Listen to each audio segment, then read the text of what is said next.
کہ یہ غلط ہے اور ڈاکٹر امجد جو ہیں ان کی طرف سے جو موقف آیا ہے وہی پی ٹی آئی کا موقف سمجھا جائے. بیرسٹر سیف کا جو موقف ہے وہ بیرسٹر سیف کا موقف ہے, وہ پی ٹی آئی کا موقف نہیں ہے. پھر سلمان اکرم راجہ صاحب نے بھی اس پہ ٹویٹ کیا اور انہوں نے کہا کہ پی ٹی آئی کی پولیٹیکل کمیٹی, کور کمیٹی, سیاسی کمیٹی, ان سب کی طرف سے اس پورے واقعے کے اوپر شدید مذمت کا اور افسوس کا اظہار کیا گیا. اور انہوں نے بھی واضح طور پر اپنے ٹویٹ میں بیرسٹر سیف کا جو سٹیٹمنٹ تھا اس سے خود کو ڈسٹنس کیا,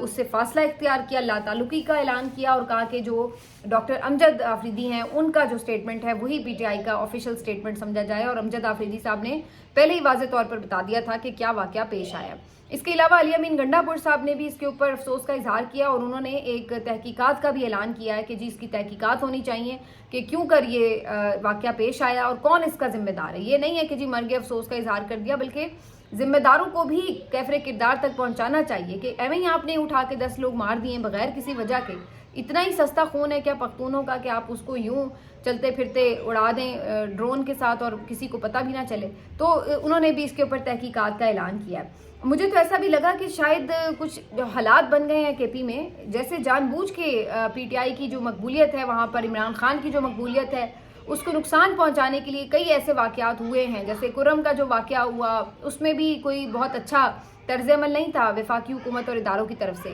اسی طرح سے جو منظور پشتین نے جرگے کا اعلان کیا تھا اس سے بھی آپ کو یاد ہوگا ایک دن پہلے جس طرح سے وہاں پہ پولیس نے اچانک فائرنگ کر دی اور وہاں پہ بھی جو صورتحال بنی اس کو بھی بڑی مشکل سے بعد میں جا کے سنبھالا گیا. اسی طریقے سے پھر یہ جو اب واقعہ آیا ہے تو بظاہر ایسا لگ رہا ہے کہ پے در پہ اس قسم کے کام اور پھر بعد میں آپریشنز کے اعلان, یہ چیزیں بظاہر ایسا لگ رہا ہے کہ جیسے پی ٹی آئی کو ایسے اس میں دھکیل رہے ہیں کہ جس میں ان کے اوپر یہ شدید پریشر عوام کی طرف سے آئے گا اور ایک نیگیٹیوٹی آئے گی ان کے اوپر. یہ کہا جائے گا کہ ان کی مقبولیت میں کمی ہو گئی ہے کیونکہ یہ سارے جو معاملات ہیں یہ ظاہر ان کی عوام کے لیے قابل قبول نہیں ہیں. تو یہاں پر پی ٹی آئی کو کافی ویجیلنٹ ہو کے میرا خیال ہے دیکھنا پڑے گا کہ کیا ان کی حکومت کے اگینسٹ ایک نیریٹو بلڈنگ کے لیے تو نہیں ہے سب کچھ کہیں ہو رہا. اس پہ علی امین صاحب نے تو بڑا کھل کے کئی دفعہ کہا ہے کہ وہ کسی آپریشن کی حمایت نہیں کریں گے. ابھی جو سلمان اکرم راجہ صاحب کا ٹویٹ ہے, جنید اکبر صاحب نے جو بات کی ہے یہ بھی کافی واضح ہے. جو ورثہ ہیں ان کے جو یعنی جنازے تھے میتوں کے, اس کے ساتھ یہ لوگ کافی تعداد میں پہنچے ہیں پی ٹی آئی کے لوگ مقامی, اور انہوں نے آ کے وہاں پہ نماز جنازہ بھی ادا کی ہے. تو اس طرح سے جو ورثہ کا ایک غم و غصہ ہے وہ بھی انہوں نے شیئر کرنے کی کوشش کی ہے اور جو اپنا ایک موقف ہے اس کو بھی, اپنی پوزیشن کو بھی کلیئر کیا ہے. تو یہ جو ہے جی ساری صورتحال ہے. لیکن اس سب کے بعد ایک سوال اور بھی پیدا ہوتا ہے, وہ یہ کہ یہ جو بیرسٹر سیف ہیں آخر یہ کون ہیں, یہ کس کی سفارش ہیں یا یہ کس کی نمائندگی کرتے ہیں. کیونکہ اکثر یہ دیکھا ہے کہ عام موقعوں پر یہ عجیب و غریب قسم کے بیانات داغ دیتے ہیں جس سے پی ٹی آئی کو نقصان پہنچتا ہے اور تنقید کا سارا رخ ان کی طرف ہو جاتا ہے. تو یہ کس کی نمائندگی کرتے ہیں, کیونکہ کبھی ایسا تو نہیں, ہمیں ان کے بارے میں ہسٹری بھی آپ دیکھیں, یہ تو مشرف صاحب کے بھی ساتھی رہے ہیں, یہ کوئی نظریاتی کارکن تو پی ٹی آئی کے نہیں رہے ہیں. تو کیا وجہ ہے کہ یہ پچھلی حکومت میں بھی ان کے ساتھ تھے, ابھی بھی ان کے ترجمان بنے ہوئے ہیں, وجہ کیا ہے, آخر کیا مجبوری ہے کہ ان کو ساتھ چپکا کے رکھا ہوا ہے جبکہ ان کی پارٹی کے لیے کوئی خدمات بھی نہیں ہے خاص. تو کیوں یہ ایک عہدہ بھی لے کے بیٹھے ہوئے ہیں اور الٹا اس عہدے پہ پرفارم کرنے کے بجائے پارٹی کے بیانیے کو نقصان پہنچاتے ہیں. تو میرا خیال ہے کہ یہ چیک کرنا پڑے گا کہ یہ کن کی نمائندگی کرتے ہیں اور کس ایجنڈے کے اوپر موجود ہیں. اور اب تو کافی کھل کے بات ہو رہی ہے, خود پی ٹی آئی کے لوگ بھی اور ان کے سوشل میڈیا کے لوگ بھی کافی آواز اٹھا رہے ہیں کہ ان کو عہدے سے ہٹایا جائے اور بالکل ان کو کسی طور بھی حکومت کا حصہ نہ ہونا چاہیے, کیونکہ یہ جو بندہ ہے یہ پی ٹی آئی کا ہے ہی نہیں ہے. یہ تو ایسا لگتا ہے کسی اور کے مفاد کو جو ہے وہ سیف گارڈ کرنے کے لیے کام کر رہا ہے. بہرحال یہ ساری جو کہانی ہے بڑی افسوسناک ہے. جنید اکبر صاحب نے ایک اور آج اچھا ٹویٹ کیا ہے اور انہوں نے کہا ہے کہ جو عید کا موقع ہے اس میں بہت سے جو ایسے ہمارے ورکرز ہیں جو شہید ہو گئے ہیں, بہت سے ورکرز ہیں جو ابھی تک جیلوں میں قید ہیں, تو انہوں نے تمام اپنے ایم پی ایس کو, جو اسمبلی کے ارکان ہیں ان کو, اور ساتھ ساتھ ٹکٹ ہولڈرز کو, ان سب کو یہ ہدایت کی ہے کہ آپ نے عید جو ہے وہ ان کی فیملیز کے ساتھ گزار کے منانی ہے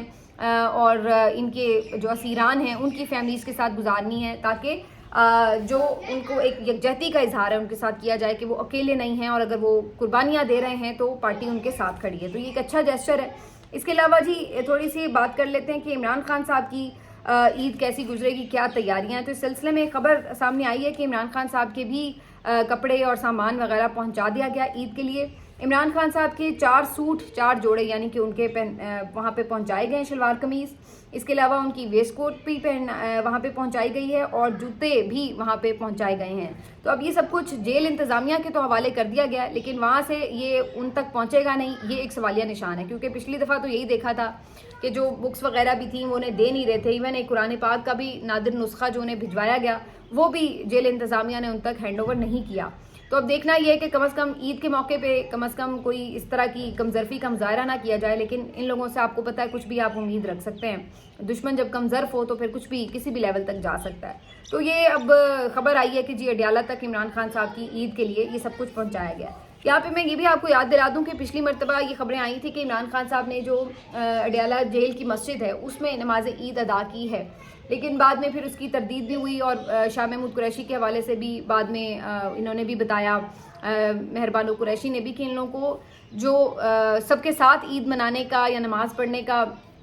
معاملہ تھا وہ نہیں کرنے دیا گیا۔ اس کی وجہ یہ تھی کہ جی ان کو یہ شک تھا، ان کو یہ خدشہ تھا کہ یہ نہ ہو کہ عمران خان صاحب سب کے درمیان اگر عید کی نماز پڑھنے کے لیے پہنچیں تو وہاں پہ سارے قیدی تو ان کو دیکھ کے نعرے لگانے شروع کر دیں گے، تو یہ تو وہاں پہ ٹھیک ٹھاک قسم کا جلسہ بن جائے گا۔ تو اس وقت بھی عمران خان صاحب کو یہ اجازت نہیں ملی تھی کہ وہ سب کے ساتھ عید کی نماز پڑھ سکیں۔ تو اس دفعہ بھی مجھے تو یہی لگ رہا ہے کہ یہ شاید اس طرح الاؤ نہیں کریں گے کہ عمران خان صاحب سب کے ساتھ گھل مل سکیں اور نماز عید کی پڑھ سکیں۔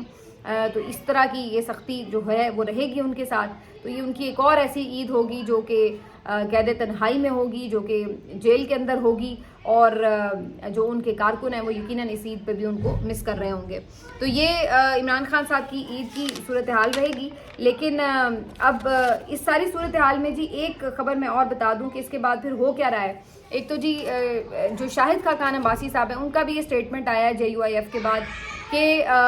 یہ جو اتحاد ہے اس میں PTI کوئی سیریس نہیں لگ رہی۔ ان کا بھی یہ کہنا ہے کہ جو اتحاد کے معاملات ہیں اس میں بڑی باریکی سے چلنے کی ضرورت ہوتی ہے، لیکن ایسا لگ رہا ہے کہ یہ فوکس نہیں ہے، یہ یکسو نہیں ہے، ان کا کوئی لیڈر کوئی بات کرتا ہے، کوئی دوسرا لیڈر کوئی دوسری بات کرتا ہے۔ تو یہ وہ چیز ہے جو میں آپ کو پہلے سے ہی مینشن کر رہی ہوں کہ اتحاد کے لیے جو ایک میچورٹی کی اور پولیٹیکل وزڈم کی ضرورت ہے وہ کہیں نہ کہیں لیک کر رہی ہے، اور PTI کے جو لوگ اس مذاکرات اور اپوزیشن اتحاد کو بنانے پر معمور ہے ان کی سیریسنس اس طرح کی نظر آ نہیں رہی ہے۔ آخر میں مریم اورنگزیب صاحب کا ذکر کریں گے جی۔ مریم اورنگزیب صاحبہ جو ہیں ان کو مریم نواز صاحبہ نے یہ ہدایت کی کہ آپ جا کے خفیہ دورے کریں ہسپتالوں کے، بھیس بدل کر جائیں اور وہاں جا کر ذرا دیکھیں کہ ہسپتالوں میں کیا سچویشن ہے، کیسے لوگوں کو ٹریٹ کیا جا رہا ہے اور ان کی مشکلات کیا ہیں۔ تو آج ایک ویڈیو آئی ہے، اس میں دیکھا جا سکتا ہے مریم اورنگزیب صاحبہ جو ہے وہ ذرا اپنا چہرہ چھپا کر اور عام سے کپڑے پہن کر جو ہے وہ اسپتال میں جا رہی ہیں، چلڈرن اسپتال بھی گئیں، شاید جنا اسپتال کا بھی انہوں نے دورہ کیا ہے۔ لیکن مزے کی بات یہ ہے کہ بھئی اگر یہ خفیہ دورہ تھا تو پھر جب ایک کیمرہ مین ساتھ کیمرے سے ویڈیو بنا رہا ہے یا موبائل کیمرے سے بھی اگر ایون ویڈیو بنا رہا ہے تو کیا آنے والے دیکھنے والے لوگوں کو پتہ نہیں چلے گا کہ یہ کیا ہو رہا ہے؟ عام طور پر ہسپتال میں کوئی اس طرح کو مریض آئے تو وہ ویڈیو تو نہیں بنا رہا ہوتا اپنی،